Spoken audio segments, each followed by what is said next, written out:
এই শ্লোকের অনুবাদ এবং তাৎপর্য শিল প্রভুপাদকৃত। অনুবাদ: হে প্রভু, আপনি আপনার নিজের রহস্য প্রকাশ করে যে পরম গুহ্য জ্ঞান ব্রহ্মাকে বলেছিলেন, তা যদি আমাদের গ্রহণের যোগ্য বলে মনে করেন, তাহলে কৃপা করে তা ব্যাখ্যা করুন।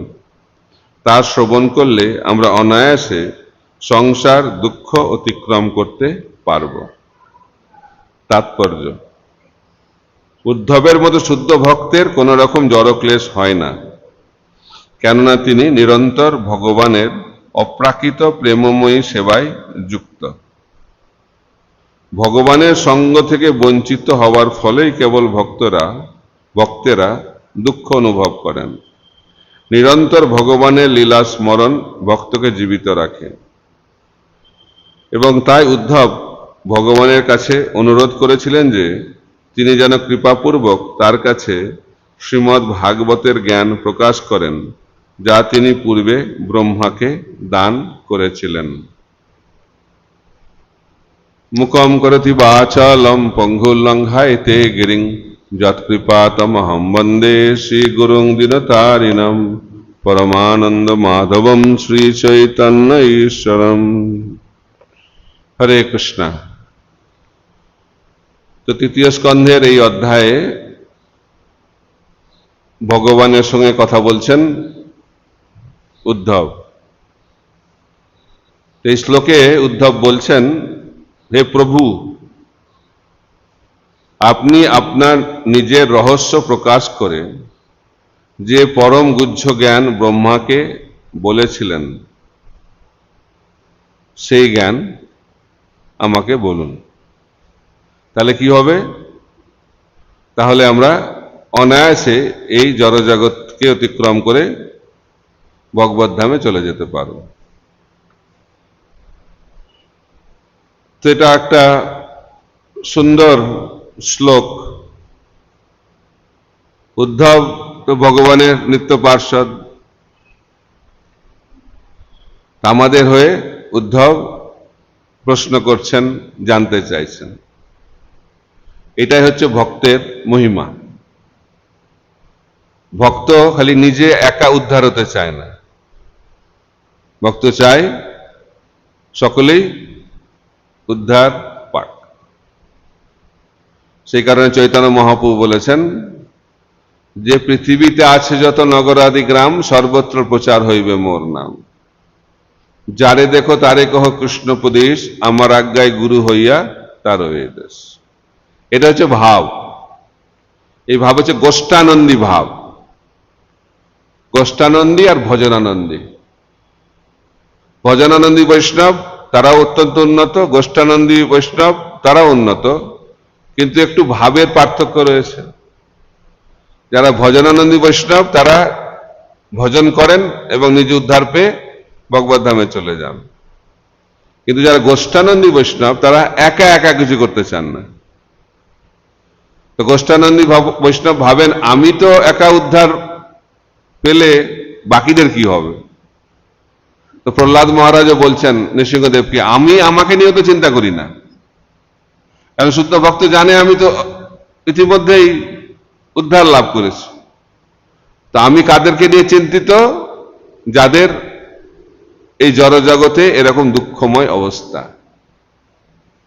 তো বৈষ্ণবের ভাব হচ্ছে পর দুঃখে দুঃখী আর পর সুখে সুখী। কিন্তু এই জগতের মানুষের ভাবটা কি? এর উল্টো। এই জগতের মানুষ অন্যের দুঃখ দেখলে নিজে সুখী হয়, আর অন্যের সুখ দেখলে নিজের দুঃখ হয়। তো রামচন্দ্র ভগবান খুব জনপ্রিয় রাজা ছিলেন, কিন্তু ভগবান তা সত্ত্বেও রাজা হিসেবে তিনি খুব জনপ্রিয় ছিলেন। কেন? যখনই কোনো প্রজার বাড়িতে কোনো দুঃখজনক ঘটনা ঘটত, তখন রামচন্দ্র ভগবান সেই ব্যক্তির গৃহে গিয়ে তাদের সঙ্গে একসঙ্গে কান্না করত। আর যখন কারো বাড়িতে আনন্দের উৎসব হতো, তখন সেই বাড়িতে গিয়ে রামচন্দ্র ভগবান তাদের সঙ্গে আনন্দ করত। এটা হচ্ছে বৈষ্ণব, এটা হচ্ছে ভগবান। তা আমরা যত না দুঃখ পাচ্ছি এই জগতে, আমরা তো মায়ার প্রভাবে অনেক সময়, বেশিরভাগ সময় ভুলে যাই। সেই কারণে আমরা বলি আমরা ভালো আছি। আমরা কেউ ভালো থাকতে পারি এখানে? ভালো থাকা যায় এখানে? তো প্রভুপাদ উদাহরণ দিচ্ছেন যে হসপিটালে শুয়ে আছে বেডে, চারিদিকে টিউব লাগানো আছে, আত্মীয় স্বজনরা গিয়ে জিজ্ঞেস করছে কেমন আছো? ভালো আছো। এ হচ্ছে আমাদের ভালো থাকা। তো প্রভুপাদ আরেকটা উদাহরণ দিতেন, এই জগতে কেউ আমরা ভালো নেই। এই জগতের যে তথাকথিত ভালো এবং মন্দ, এটা হচ্ছে মনের ভ্রম। মহাপ্রভু শিক্ষা দিচ্ছেন এই ভালো এই মন্দ সকলই মনের ভ্রম। আমরা ভালো আছি, এটা কি হয় কখনো? যেমন মরুভূমিতে যতই জল খোঁজেন জল পাওয়া যাবে না, ঠিক একইভাবে এই জগতে কেউ ভালো থাকতে পারে না। যখন খারাপটা একটু কমে যায় তখন সেটাকে ভালো বলে মনে হয়, ঠিক না? ছাত্ররা যারা স্টুডেন্ট, তাদের জীবনটা খুব একটা আনন্দের হয় না। কেন? তাদেরকে স্কুলে যেতে হয়, আর বেশিরভাগ ছাত্র স্কুলে যেতে চায় না। তাদের আনন্দের সময়টা কখন? যখন পরীক্ষাটা শেষ হয়, তখন খুব আনন্দ ছাত্রদের। কিন্তু কতদিন এই আনন্দটা থাকে? যতক্ষণ না রেজাল্ট বেরোবে। আর রেজাল্ট বেরোনোর পরে আবার রেজাল্ট ভালো হলে একটু আনন্দ, তারপরে তো বেকার সেই আবার চলো স্কুলে। তো যারা পড়াশোনা করে তাদের পড়াশোনা করতে অত ভালো লাগে না, ভাবে কবে পড়াশোনাটা শেষ হবে, কবে আমি চাকরি করব। আর কতদিন এই ক্লাসরুমে যাওয়া আসা পড়া পরীক্ষা, আর ভাল লাগছে না। তো তারা চাকরি করতে চায়। তো চাকরি করার পরে ভাবে যে স্টুডেন্ট লাইফটাই ভালো ছিল, ঠিক না? যখন অফিসে বসের খুব আদর পায় তখন মনে হয় যে স্টুডেন্ট লাইফটাই ভালো ছিল। তখন তার বন্ধু এসে বলে না না, চাকরি জীবনটাই ভালো। কিন্তু তুমি আনন্দ পাচ্ছ না কেন? কারণ তুমি একা আছো। একা একা কি আনন্দ হয়? এক থেকে দুই হও, আনন্দই আনন্দ। এক থেকে দুই হলো, ভাবছে খুব আনন্দ হবে, তো 2-3 বছর পরে ভাবছে কি ভুলটাই করেছি, কি ভুল করেছি। প্রভুপাদ বলতেন যে বিবাহ করাটা একটা দিল্লি কা লাড্ডুর মতো। তিনি বলে দিল্লি কা লাড্ডু जो खाया वो भी पछताया, जो नहीं खाया वो भी पछताया। পৃথিবীটা এইভাবে বানানো আছে। যারা ভারতে আছে তারা ভাবছে আমেরিকায় গেলে কি ভালো হতো, স্বর্গ রাজ্য লাভ হয়ে যেত, অত আনন্দ পেতাম। আর আমেরিকার লোকেরা ভাবছে যদি আনন্দ পেতে হয় একটাই জায়গা রয়েছে, কোথায়? ভারতবর্ষ। এক অদ্ভুত এই পৃথিবী তৈরি করেছে ভগবান।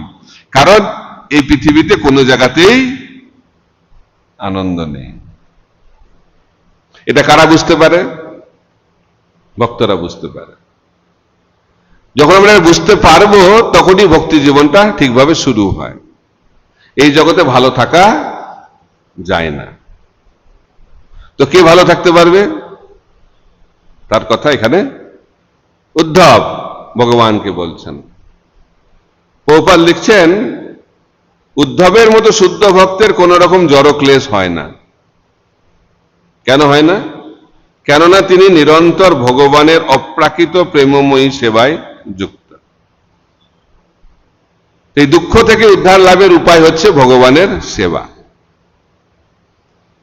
যখন আমরা ভগবানের সেবায় যুক্ত থাকব তখন সমস্ত দুঃখ চলে যায়। এটা বিশ্বাস হয়?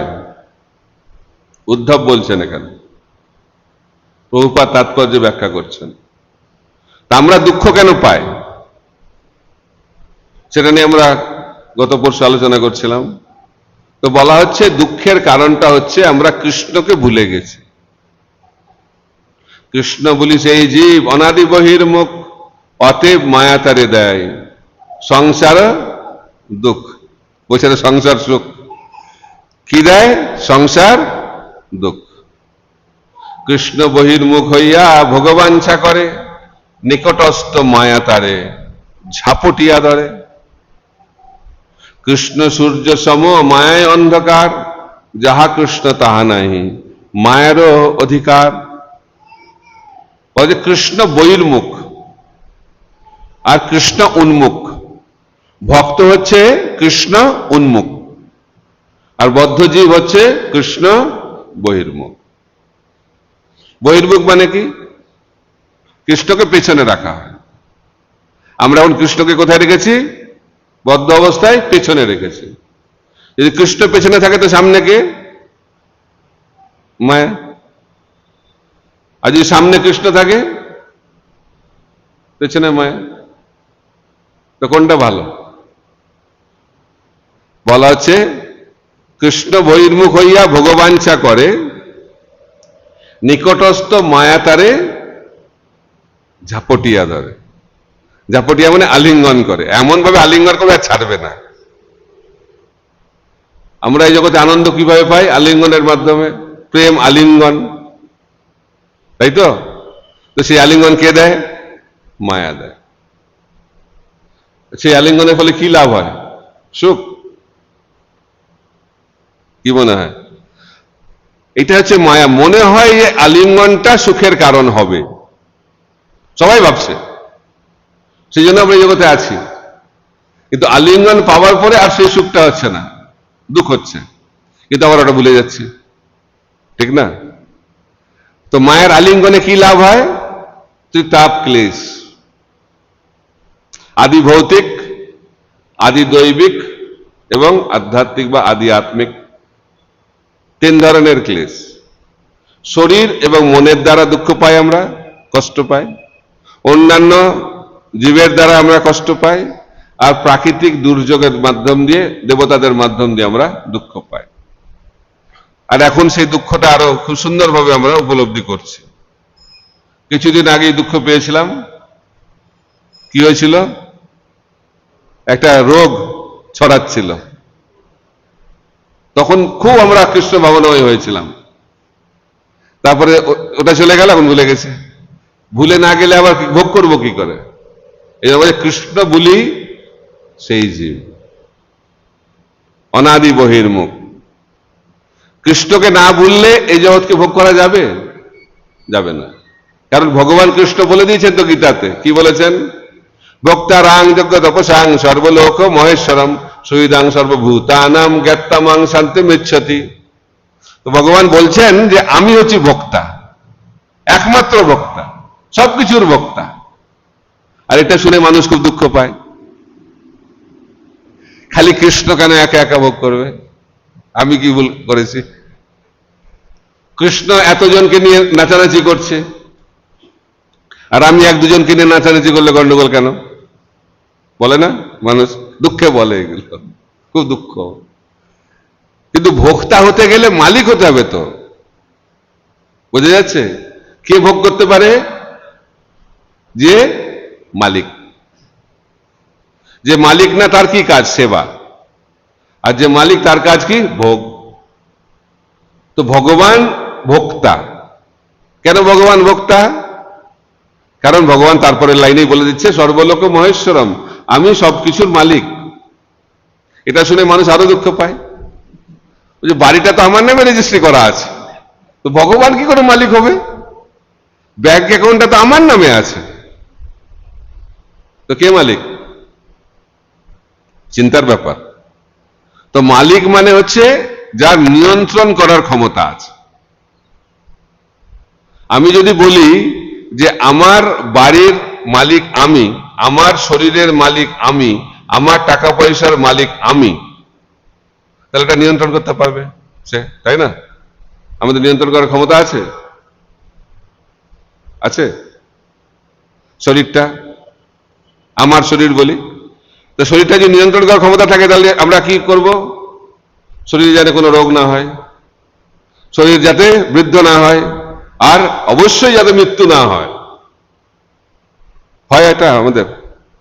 কেউ পারবেন এই শরীরটাকে চির যৌবন রাখতে? পারবেন না। কেন পারবেন না? আপনি তো মালিক।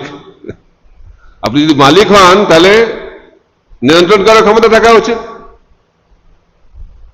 আর যখন আমরা নিজের বাড়ি, অনেকে বলে ভাড়া বাড়িতে আর কতদিন থাকবো, নিজের বাড়ি সব থেকে ভালো জায়গায়, স্বপ্নের বাড়ি, তো সেই বাড়িতে কতদিন থাকবেন?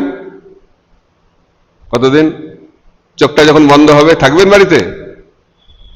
কোথায় যাবে বাড়িটা? অন্য কেউ ভোগ করবে। এটা হচ্ছে জগতের নিয়ম।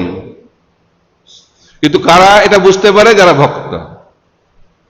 তো সেই কারণে তারা ভাবে যে যখন সবকিছু ছাড়তেই হবে এখন ছেড়ে দিলেই ভালো না।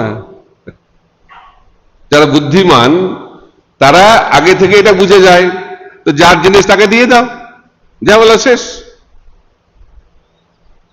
কি ভাল লাগছে না শুনতে? তো সমস্ত কিছুর মালিক কে? ভগবান। তাহলে সমস্ত কিছুকে কার সেবায় লাগানো উচিত? ভগবানের। এটা হচ্ছে ভক্তি।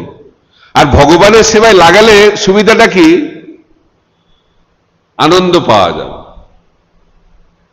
রাজার ছেলে সবসময় কিরকম থাকে? রাজপুত্রের মতো থাকে। আমরা যদি ভগবানের ছেলে হই তাহলে আমরা খারাপ থাকবো না ভালো থাকবো? ভালো থাকবো। এই জিনিসটা বুঝতে হবে, রাজার সঙ্গে থাকতে হবে। যে বুদ্ধিমান সে সবসময় রাজার সঙ্গে থাকবে।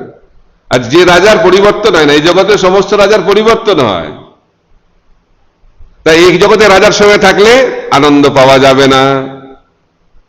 কারণ আজ রাজা কাল প্রজা, কাল প্রজা আজ রাজা। এটা জগতের নিয়ম, ভগবান এইভাবেই তৈরি করেছেন। কালকে আমি ব্যাখ্যা করছিলাম, এই যে নাস্তিক রাজা প্রশ্ন করেছে তার মন্ত্রীদেরকে, তোমরা তো ভগবানকে মানো, তো ভগবান সারাদিন কি করে? ভগবানের কি কাজ? এটা একটা মানুষের প্রশ্ন। খালি মানুষের ভগবানের ব্যাপারে প্রশ্নটা ভক্তদেরকেও জিজ্ঞেস করে, যারা মন্দিরে থাকে। মায়াপুরে এসে জিজ্ঞেস করে, আপনারা করেন কি সারাদিন? সকালবেলায় দেখা যায় একটু নাচানাচি করেন, তারপরে কি করেন? কোনো কাজ টাজ আছে? কোনো কাজ টাজ নাই। তো মানুষ ভাবে যাদের কোনো কাজ টাজ নাই তারা সাধু হয়ে যায়। তো অনেকদিন আগে একজন এসেছিল মায়াপুরে আমার সঙ্গে দেখা করার জন্য, একজন বাবা, পিতা, তার দুই ছেলে। এসে বলছে, আমার প্রথম ছেলেটা না খুব ভালো পড়াশোনা করে, আমার কথা শোনে, বিটেক পড়ছে এখন, কিন্তু দ্বিতীয় ছেলেটা একদম কাজের না, পড়াশোনাও করে না, কিছু করে না, ভাবছি ওটা আপনাকে দিয়ে দেবো। অর্থাৎ যেটা কোনো কাজে আসে না সেটা মন্দিরে দিয়ে দাও, যে নোটগুলো চলবে না বাজারে সেটা হুন্ডি বক্সে ডালো, তাই তো, হুন্ডি বক্সে দিয়ে দাও। এটা হচ্ছে মানুষের প্রবণতা। কেন এই ধরনের প্রবণতা? কারণ তারা জানে না যে কে সবকিছুর মালিক। এখন সে রাজা প্রশ্ন করেছে যে তোমাদের ভগবানের কি কাজ? কোনো কাজটা আছে ভগবানের না কি করে? তখন তো সবার মাথায় হাত, জানে না তো ভগবান কি করে। ভগবানকে মানে তারা, কিন্তু জানে না ভগবান কি করে। এই জন্য আমাদেরকে জানতে হবে। আমি ভগবানকে মানি সেটাই যথেষ্ট নয়। ভগবানের নাম কি, ভগবান থাকে কোথায়, ভগবান কি করে, এগুলো জানতে হবে। নাম রূপ গুণ লীলা যদি না জানি তাহলে আমরা ভগবানকে কি করে জানবো?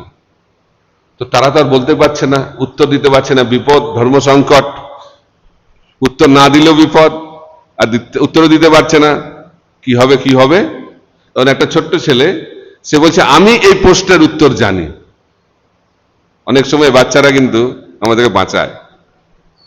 এখন সমস্ত মন্ত্রীরা খুব খুশি হয়ে গেছে, রাজার পার্শ্বদরা সব খুশি হয়ে গেছে, তাহলে আমাদের এই ছেলে নিশ্চয় আমাদেরকে বাঁচাবে। তো রাজা বলছে, বলো উত্তর দাও। তখন সে ছেলেটা রাজাকে বলছে, রাজা একটা উঁচু সিংহাসনে বসেছিল, রাজা তো অনেক উঁচু সিংহাসনে বসে আছে। তো সেই ছেলেটা রাজাকে বলছে, আপনি নিচে নামুন। তো বাচ্চা ছেলে বলছে, এখন খারাপও লাগছে, অবাকও হয়ে গেছে, আমাকে সিংহাসন থেকে নামতে বলছে। তো রাজা নেমে গেছে নিচে। তো রাজা যখন নিচে নেমেছে তখন সেই ছেলেটা উপরে গিয়ে বসে গেছে সিংহাসনে। তো রাজা তো আরো অবাক হয়ে গেছে, কি রে বাবা, আমাকে সিংহাসন ছাড়া করে দিল, তো কিছু বলার নেই, বাচ্চা ছেলে, কিছু বলা যাচ্ছে না। তখন রাজা বলছে, আরে ঠিক আছে, উত্তর দাও। বলছে, আমি উপরে এলাম কারণ দিব্য জ্ঞান উপর থেকে নিচে আসে, অপরহ পন্থা। তো এখন উত্তরটা দাও। বলছে, তোমাদের ভগবান কি করে? তখন ছেলেটা বলছে, আমাদের ভগবান এটাই করে। কি করে? এটাই করে। বুঝতে পারছে না, নাস্তিক তো। তো বলছে, বুঝিয়ে বলো। বলছে, আমাদের রাজা, আমাদের ভগবান যারা উপরে বসে থাকে তাদেরকে টেনে নিচে নামায়, আর যারা নিচে থাকে তাদেরকে টেনে উপরে ওঠায়। এটা হচ্ছে ভগবানের কাজ। বোঝা যাচ্ছে? তা আপনারা কোথায় যাবেন? উপরে যাবেন না নিচে যেতে চান? হ্যাঁ, যদি উপরে যেতে চান তাহলে নিচু হতে হবে, আর যদি নিচে যেতে চান মাথা উঁচু করে থাকবে। যত মাথা উঁচু, গতিটা কোথায় হবে?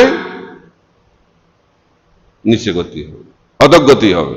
অহংকার অধোগতির কারণ, বিনয় ঊর্ধ্বগতির কারণ। এই জন্য মহাপ্রভু বলছেন, ভক্তের লক্ষণ হচ্ছে বিনম্র, বিনয়ী, তিনাদপি শুনিয়েছেন। তো এই শিক্ষা আমাদেরকে লাভ করতে হবে যে আমরা যেন বিনয়ী হই। তো আমি কি আলোচনা করছিলাম, এই কাহিনী কি করে এলো? আপনাদেরকে চেক করছি, শুনছেন কিনা। কি আলোচনা হচ্ছিল ওটা তো বুঝলাম, ওই কাহিনী কেন বললাম? হ্যাঁ, সেটা তো ওই কাহিনীর কথা, তো সেটা কেন বলছিলাম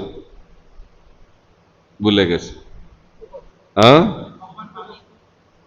এই জগতে আমরা সবসময় কষ্ট পাই, কিন্তু কষ্টটা যখন কমে যায় তখন মনে হয় আনন্দ হচ্ছে, তাই তো?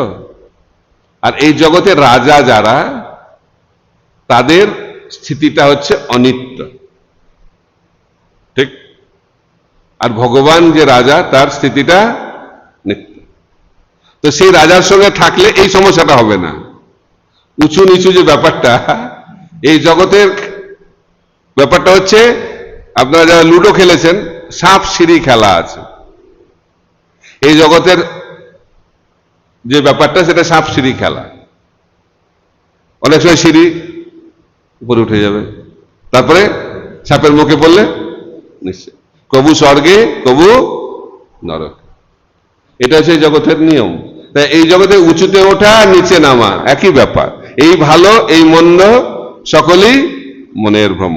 আমরা যখন উপরে উঠে যাই তখন বলবো খুব ভালো আছি, তো কিন্তু কতদিন কতদিন এটা আমরা বুঝতে পারি না। এই জগতে তথাকথিত সুখ এবং তথাকথিত দুঃখ দুটোই হচ্ছে অনিত্য। মাত্রা স্পর্শস্তু কন্তে শীতোষ্ণ সুখ দুঃখদা অগম পাইন অনিত্যাস্তাং তিতিক্ষস্য ভারত। তাই যারা ভগবানের ভক্ত, কৃষ্ণ বলছেন অর্জুনকে, তাদের কি কর্তব্য? সহ্য করা, সহ্য করতে হবে। কেন সহ্য করতে হবে? কারণ দুটোই হচ্ছে অনিত্য, আমরা পরিবর্তন করতে পারবো না। তো যেটা আমরা পরিবর্তন করতে পারবো না, এই জগৎকে আমরা পরিবর্তন করতে পারবো না, তাই আমাদেরকে কি করতে হবে? সহ্য করতে হবে। জয় পরাজয় একই রকম ভাব। কারণ জয়ী হলে আনন্দিত হব না, কারণ জানি বেশি দিন না। খুব ভালো একটা পজিশন পেয়ে গেছি, আমরা খুব আনন্দিত হয়ে যাই, কিন্তু বুঝতে হবে এটা বেশি দিন নয়। বলে না, আমাদের ইসকনে মজা করে আমরা বলি যে পজিশনটা হচ্ছে পাবলিক বাসে লেডিস সিটের মতো। ওখানে যদি বসেন, যখন কেউ এসে যাবে ছাড়তে হবে। এই জগৎটাই এরকম, কখন যে ছাড়তে হবে আমরা জানি না। তাই যারা বুদ্ধিমান তারা আসক্ত হয় না, যারা বুদ্ধিমান তারা এটা জানে এবং সহন করে, সহনশীলতা। তাই তিনাদপি শুনিছেন তররপি সহিষ্ণু না, বিনম্র যারা তারা সহ্য করে। কারণ সহ্য করলেই আমাদের আধ্যাত্মিক গুণাবলী হৃদয়ে প্রকাশিত হয়। যে যত সহ্য করবে তার তত আধ্যাত্মিক গুণাবলী প্রকাশিত হবে, আর যত বেশি প্রতিক্রিয়া করবে তত তার কি গুণ প্রকাশিত হবে? আসুরিক গুণ প্রকাশিত হবে। তাই বলা হচ্ছে শাস্ত্রে সহ্য করো। ছিল ভক্তি সিদ্ধান্ত সরস্বতী প্রভুপাদ বলতেন, ভক্তি জীবনে কে থাকবে, আশ্রমে কে থাকতে পারে? যে সহে সে রহে। অনেকে প্রশ্ন করে কতটা সহ্য করব, পারা যাচ্ছে না তো আর, কত সহ্য করব? যে যত বিনম্র হবে যে তত সহ্য করবে, সে তত বেশি সহ্য করতে পারবে। হরিদাস ঠাকুর কিরকম সহ্য করছে? আমাদের নকল করা সম্ভব নয়, কিন্তু শিখতে পারি আমরা। তো হরিদাস ঠাকুর একটা দোষ করেছেন। কি দোষ? ওনার অপরাধটা কি ছিল? তিনি হরিনাম করেন, এটা হচ্ছে ওনার দোষ। কাউকে শাস্তি দিতে গেলে কি অপরাধ করতে হয়তো? তো হরিদাস ঠাকুরের অপরাধ কি ছিল? তিনি হরিনাম করেন। কি অবস্থা! অনেকে বলে না হরিনাম করলে লোকে বিরোধিতা করে, হরিদাস ঠাকুরের জীবনী পড়বেন তাহলে দুঃখ পাবেন না। তো হরিদাস ঠাকুরকে ধরে নিয়ে এসছে, অভিযোগ করা হয়েছে, ধরে নিয়ে এসছে। তো হরিদাস ঠাকুরকে বলছে যে তোমাকে নামটা ছাড়তে হবে, তুমি যদি নামটা ছাড়ো তাহলে আমি তোমাকে ছেড়ে দেবো। বলছে নাম ছাড়া তো দূরের কথা, এক মুহূর্ত আমি নাম ছাড়া থাকতে পারবো না। বলছে তুমি যদি নাম না ছাড়ো তাহলে তোমাকে এই শরীরটা ছাড়তে হবে। অর্থাৎ কি শাস্তি হবে? মৃত্যুদণ্ড। আর কি হবে মৃত্যুদণ্ডটা? হবে 22 বাজারে বেত্রাঘাত। অনেকে ভাই 22 বাজার একটা বাজারের নাম না, 22 বাজার মানে 22টা বাজার। আর কি বলা হচ্ছে? এই এমন মার দেওয়া হয়, ইতিহাস বলছে একটা বাজার আর দুটো বাজারে মার খেলে দুটো জিনিস হবে, হয় সে দেহত্যাগ করবে আর না হলে সে শরণাগত হবে। এরকম বেত্রাঘাত, বুঝা যাচ্ছে? ভাববেন না যে এটা একটু মেরে দিল, স্কুলের টিচারের মতো অল্প একটু মেরে দিল, এরকম না, চরম বেত্রাঘাত। তো হরিদাস ঠাকুর কি বলছেন? খণ্ড খণ্ড হয় দেহ, যায় যদি প্রাণ, তবু আমি বদনে না ছাড়ি হরিনাম। এটা হচ্ছে হরিদাস ঠাকুরের কথা। হরিদাস ঠাকুর বলছেন আপনি যদি আমার শরীরটাকে টুকরো টুকরো করে দেন, প্রতিটা টুকরো থেকে কি বেরোবে? হরে কৃষ্ণ কৃষ্ণ কৃষ্ণ হরে হরে, হরে রাম রাম রাম হরে হরে। এটা হরিদাস ঠাকুর নামাচার্য। দেখুন বেত্রাঘাত করা হচ্ছে, চরম বেত্রাঘাত, কিন্তু কিছু হচ্ছে না হরিদাস ঠাকুরের, হরিনাম করছে খালি।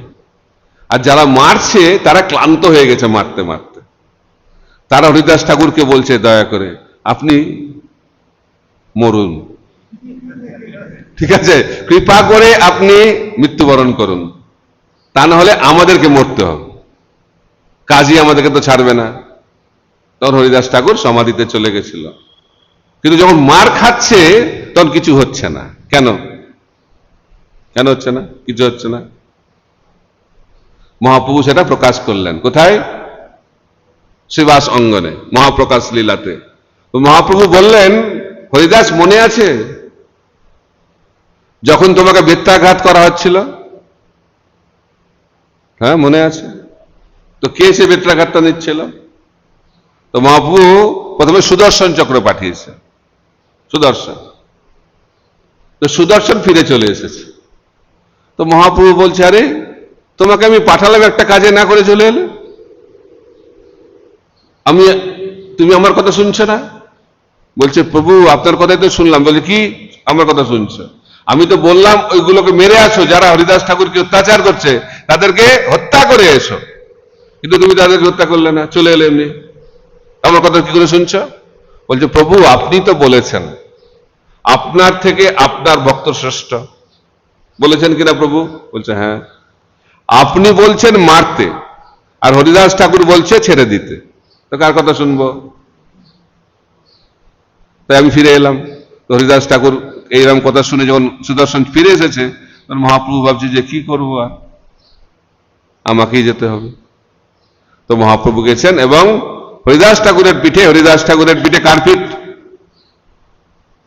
মহাপ্রভুর পিঠ। বেত্রাঘাত কার লাগছে? মহাপ্রভুর লাগছে। হরিদাস ঠাকুরকে বলছে, হরিদাস তুমি এটা বিশ্বাস করো যে আমি তোমার বেত্রাঘাত নিজের পিঠে নিয়েছি? তখন মহাপ্রভু তার পিঠটা খুলে দেখাচ্ছে, সেখানে লাল লাল দাগ, বেত্রাঘাতের দাগ। সেটা দেখে হরিদাস ঠাকুর অচেতন হয়ে পড়ে গেছে। এর দ্বারা অনেক কিছু আমরা শিখতে পারি। এক নম্বর হচ্ছে, কে এই স্তরে যেতে পারে?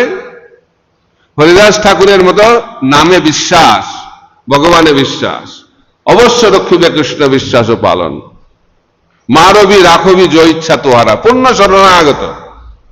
এটা নকল করতে যাবেন না, কারণ ভাববেন না যে ও হরিদাস ঠাকুরের মতো আমরা হয়ে যাব, সম্ভব না। আমাদেরকে বুদ্ধিমানের মতো কাজ করতে হবে। কিন্তু যদি শরণাগত হয়ে যান ওরকম, তাহলে কোনো কিছুর অভাব নেই। প্রহ্লাদ মহারাজ, হরিদাস ঠাকুর, কোনো কিছুতে ভয় নেই, নির্ভীক সম্পূর্ণরূপে, অভয়ম। কেন? পূর্ণ বিশ্বাস। কিসে পূর্ণ বিশ্বাস? ভগবান আমাকে রক্ষা করবে। ভগবান রক্ষা করবে মানে কি? ভগবান আমাকে জীবিত রাখতে পারে, ভগবান আমাকে কি মরতে দিতেও পারে। দুটোতেই আমার উপকার, দুটোই যে ভগবানের কৃপা। তো সেই কারণে আমার দুঃখ চিন্তা করে কি লাভ? যদি ভগবান চায় আমি বেঁচে থাকবো, যদি মরে যায় অসুবিধা আছে? প্রভুপাদ বলছেন মায়াপুরে গিয়ে জলপান করেছে, বলছে মায়াপুরে বেঁচে থাকা মরে থাকা একই রকম, মরে যাওয়া একই রকম। বেঁচে থাকলেও বৈকুণ্ঠে, মরে গেলেও বৈকুণ্ঠে।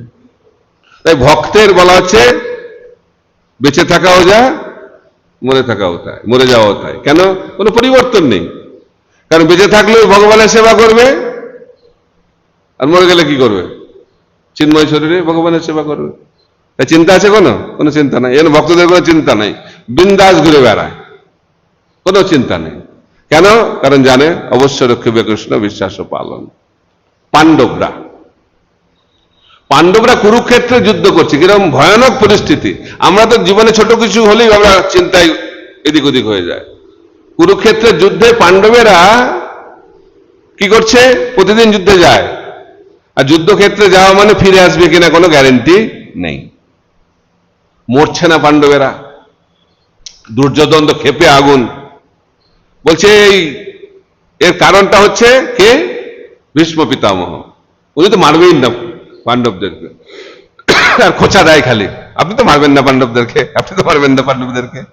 আর একদিন এত খোঁচা দিয়েছে, পিতামহ ভীষ্ম প্রচন্ড ক্রোধান্বিত হয়ে গেছে এবং ব্রত নিয়েছে সেখানে, আগামীকাল পঞ্চ পাণ্ডবকে আমি শেষ করে দেব। ভয়ানক ব্রত, ভয়ানক প্রতিজ্ঞা। কারণ ভীষ্মের প্রতিজ্ঞা মানে তো সবকিছু এদিক ওদিক হয়ে যাবে। খবর পেয়ে গেছে কে? কৃষ্ণ। কৃষ্ণ তো চিন্তায় পড়ে গেছে, তাহলে কি হবে এখন? ভীষ্ম পিতামহ যদি মেরে দেয় পাণ্ডবদেরকে, আমি ধর্ম স্থাপনা করবো কি করে? খুব চিন্তা। তো চিন্তা নিয়ে পৌঁছে গেছে পাণ্ডবদের শিবিরে, তাই তো, পাণ্ডবদের শিবিরে। তো পাণ্ডবরা তো দিনের বেলায় যুদ্ধ করে, রাত্রেবেলায় আনন্দে কাটায়। আমি বলি দিনের বেলা যুদ্ধ, রাত্রেবেলায় পার্টি, আনন্দে থাকে, কোনো চিন্তাই নেই। পৌঁছে গেছে ওখানে, যেমন ভগবানের মুখে খুব চিন্তা। তো ভগবানকে আহ্বান জানিয়েছে, বলছে কি খবর, আজকের ব্রেকিং নিউজটা কি? আপনি এখন এসেছেন, নিশ্চয় কোনো খবর আছে। বলছে আজকের খবর হচ্ছে ভীষ্ম পিতামহ প্রতিজ্ঞা নিয়েছে আগামীকাল তোমাদের শেষ করবে। বলছে অসংখ্য ধন্যবাদ আপনাকে এই খবর দেওয়ার জন্য। এতদিন পর্যন্ত আমরা জানতাম না ফিরে আসবো কি আসবো না, তাই তো। প্রতিদিন যুদ্ধক্ষেত্রে যায়, আমাদের মধ্যে সবসময় সংশয় থাকে যে ফিরবো কি ফিরবো না। কিন্তু কালকে যে আমরা ফিরবো না, কোনো সংশয় নেই। ধন্যবাদ এই সুন্দর খবর দেওয়ার জন্য। আর আমাদের মৃত্যু এত মহিমান্বিত মৃত্যু হবে যে ভীষ্ম পিতামহর হাতে আমাদের মৃত্যু হবে, আর সেই মৃত্যু সংবাদ আপনি দিতে এসেছেন। এর থেকে আর ভালো কি হতে পারে? অসংখ্য ধন্যবাদ আপনি এখন যেতে পারেন, আগামীকাল দেখা হবে, কোনো চিন্তা নেই। আর এটা এটা দেখে কৃষ্ণের আরো চিন্তা হয়ে গেছে, কি রে বাবা, মরবে তারা, এখন আমার ওদের কোনো চিন্তা নেই, এখন আমার চিন্তা, ওদের বাঁচাবো কি করে। তাই ভগবানের সবসময় চিন্তা কি করে ভক্তকে সুরক্ষা দেবে, বোঝা যাচ্ছে। তা আমাদের কাজ হচ্ছে শরণাগত হওয়া, তারপরে ভগবান আমাদেরকে নিয়ে কি করবে সেটা ভগবানের কাজ। তাহলে কি হবে, নিশ্চিন্তে জীবন কাটাতে পারবো। এই জগতে নিশ্চিন্তে থাকা যাবে না যতক্ষণ না আমরা পূর্ণরূপে ভগবানের শরণাগত হচ্ছি। আর ভগবান কখন আসবে আমাদের কাছে, সর্বধর্মান পরিত্যাজ্য মামেকং শরণং ব্রজ অহং ত্বং সর্ব পাপেভ্যো মোক্ষয়িষ্যামি মা শুচঃ। যখন আমরা পূর্ণরূপে ভগবানের শরণে শরণাগত হয়ে যাব, তখন ভগবান আমাদের পূর্ণ দায়িত্ব গ্রহণ করবে, তা নাহলে করবে না। আমি যদি আমাদের মতো প্ল্যান করতে থাকি আবার ভগবানের কাছে আসি, তাহলে হবে না। সম্পূর্ণরূপে ভগবানের চরণে শরণাগত হতে হবে।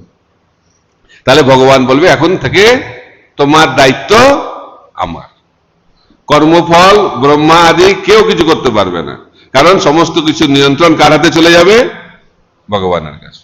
কিন্তু কখন, যখন আমরা সম্পূর্ণরূপে ভগবানের চরণে শরণাগত হব। একটা ছোট্ট কাহিনী বলে শেষ করব। দ্রৌপদীর বস্ত্রহরণ শরণাগতির একটা উদাহরণ। তো দ্রৌপদীর বস্ত্রহরণ হচ্ছে, দেখুন ভক্তের কত কষ্ট। অনেকে বলে ভক্তদের কেন কষ্ট হয়, ভক্তদের বেশি কষ্ট হয়, কিন্তু ভক্ত সেই কষ্টের দ্বারা প্রভাবিত হয় না, কারণ সে হচ্ছে ভগবানের চরণে সম্পূর্ণরূপে শরণাগত। যে ভক্ত ভগবানের চরণে শরণাগত, সে এই জগতের প্রভাব দ্বারা প্রভাবিত হয় না, ঠিক আছে। কারণ দ্রৌপদীর বস্ত্রহরণ হচ্ছে, কৃষ্ণকে রুক্মিণী দেবী বলছেন, হে প্রভু আপনার এত উন্নত ভক্ত, প্রিয় ভক্ত, আপনি যান ওনাকে সুরক্ষিত করুন। বলছে যাবো তো, কিন্তু কিভাবে যাবো বুঝতে পারছি, অনেক দূরে হচ্ছে ঘটনাটা, কিসে যাব, ট্রেনে যাব না গাড়িতে যাব না প্লেনে যাব, মজা করছে। বলছে এরকম বলছেন কেন, আপনি আপনার বাহন তো গরুর, অত্যন্ত দ্রুতগামী বাহন। বলছে না না, গরুর খুব আস্তে আস্তে যায়, স্লো, ভেরি স্লো। গরুর স্লো, গরুর মনের স্পিডে যায়। বলছে না, যখন গজেন্দ্র বিপদে পড়েছিল আমি যখন গরুরের পিঠে চড়ে যাচ্ছিলাম, কিন্তু স্পিডটা বেশি ছিল না, আমি গরুরকে বলছি আরো স্পিড বাড়াও, স্পিড বাড়াও, স্পিড বাড়াও, কিন্তু প্রত্যেকটা বাহনের তো একটা স্পিড লিমিট আছে না। তো গরুর কি করেছে, স্পিড লিমিটের বাইরে গেছে আর সঙ্গে সঙ্গে অচেতন হয়ে মাটিতে পড়ে গেছে। ভগবান বলছে আমি ওর পিঠে চড়ে কি যাবো, ওকে আমাকে আমার পিঠে চড়িয়ে নিয়ে যেতে হয়েছিল। মজা করছে। কিছুক্ষণ পরে দেখছে কৃষ্ণ নাই, আবার কৃষ্ণ কিছুক্ষণ পরে আবার ফিরে এসেছে। তো জিজ্ঞেস করে প্রভু কোথায় গেছিলেন, এই দ্রৌপদীকে উদ্ধার করে এলাম। বলছে কি করে গেলেন আপনি, বলছে আপনি কিভাবে যাবেন চিন্তা করছিলেন। বলছে না না, ওটা আপনার তোমার সাথে মজা করছিলাম, টাইম পাস। কেন টাইম পাস করছিলেন, আমি অপেক্ষা করছিলাম কখন দ্রৌপদী পূর্ণরূপে শরণাগত হবে। যে মুহূর্তে দ্রৌপদী পূর্ণরূপে শরণাগত হয়ে গেল, আমি তৎক্ষণাৎ সেখানে পৌঁছে গেলাম। কিভাবে গেলেন প্রভু, কোন গাড়িতে গেলেন, বলছে আমি আজকে ঘোষণা করছি আমার সব থেকে দ্রুতবাহী বাহন কোনটা। পূর্ণ শরণাগত ভক্তের প্রেমাশ্রুই হচ্ছে আমার সব থেকে দ্রুতবাহী বাহন। সেই প্রেমাশ্রুকে আশ্রয় করে আমি তৎক্ষণাৎ সেই ভক্তের কাছে পৌঁছে যাই। এটা হচ্ছে ভগবানের সুরক্ষা। যে পূর্ণরূপে শরণাগত তাদেরকে ভগবান সবসময় সুরক্ষিত করেন। আর সেই ভক্তের চারিদিকে সুদর্শন চক্র ঘোরাঘুরি করে, মারাত্মক, বুঝতে পেরেছেন। ভক্তদের থেকে সাবধানে থাকবেন, কারণ যে ভক্ত শরণাগত ভক্ত তাদেরকে সুরক্ষা দেওয়ার জন্য কোন সিকিউরিটি গার্ড, সুদর্শন চক্র। উদাহরণ কোনটা উদাহরণ দেওয়া যাবে, অম্বরীশ মহারাজ, দুর্বাসা মুনি অপরাধ করেছে, সঙ্গে সঙ্গে সুদর্শন চক্র তাড়া করেছে, বুঝে যাচ্ছে। তাই আমাদেরকেও শিখতে হবে যে ভগবানের যারা শরণাগত ভক্ত তাদেরকে সুরক্ষা দেওয়ার জন্য সিকিউরিটি অ্যারেঞ্জমেন্ট খুব সুন্দর করে রাখা আছে, কিন্তু আমরা দেখতে পাই না, যেহেতু আমরা শরণাগত নই। যারা শরণাগত তারা দেখতে পাবে। আর যারা আরো উন্নত ভক্ত, হরিদাস ঠাকুরের মতো, সেখানে সুদর্শন কাজ করতে পারবে না, তখন স্বয়ং ভগবান স্বয়ং ভগবান নিজে সুরক্ষা দেয়, ঘোরাঘুরি করে। কিভাবে করে সেটা পরে একদিন বলবো, যে কেন ভগবান নিজে তার ভক্তদেরকে সুরক্ষা দেয়। হরে কৃষ্ণ কৃষ্ণ কৃষ্ণ হরে হরে, হরে রাম রাম রাম হরে হরে। গ্রন্থরাজ শ্রীমদ ভাগবতম কি জয়, জগৎগুরু শিল প্রভুপাদ কি জয়, নিতাই গৌর প্রেমানন্দে হরি হরি बोल।